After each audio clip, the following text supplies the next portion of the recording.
नमस्कार। गिरीश थत्ते से सुनिए मनमोहन चौरे की कहानी पसीना। रमेश बाबू और उनकी धर्मपत्नी आज बहुत खुश थे।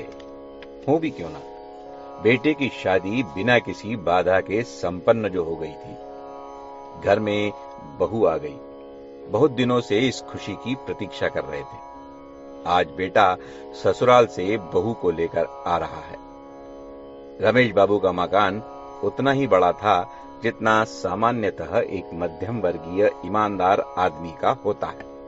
एक हॉल, एक बेडरूम और किचन। हम अपना वाला कमरा रोहित और बहू को दे देते हैं। हम तो हॉल में नीचे गद्दा डालकर ही सो जाएंगे।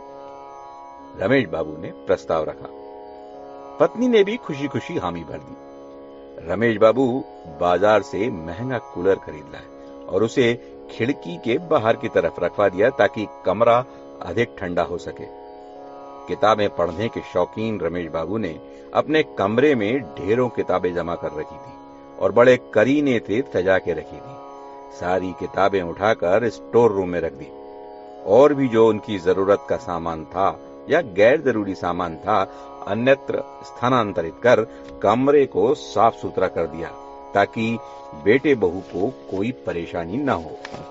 पसीने से लगभग नहा चुके रमेश बाबू ने पत्नी को बुलाकर कमरा दिखाते हुए कहा, देख लो, और कोई कमी दिखाई देती है क्या?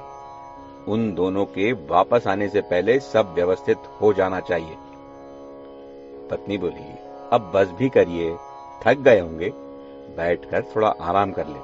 कहकर वो पानी लेने चली गई। कमरे को देख देखकर रमेश बाबू बहुत खुश और उत्साहित हो रहे थे। तभी रोहित और उसकी पत्नी घर लौट आए।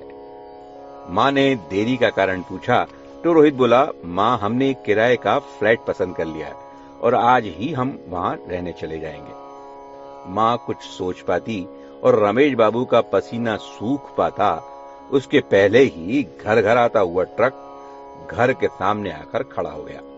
मजदूर घर में से सामान निकालकर ट्रक पर लादने लगे। रमेश बाबू कभी लादे जा रहे सामान को तो कभी उस कमरे को देख रहे थे। थोड़ी ही देर में ट्रक सामान लेकर रवाना हो गया।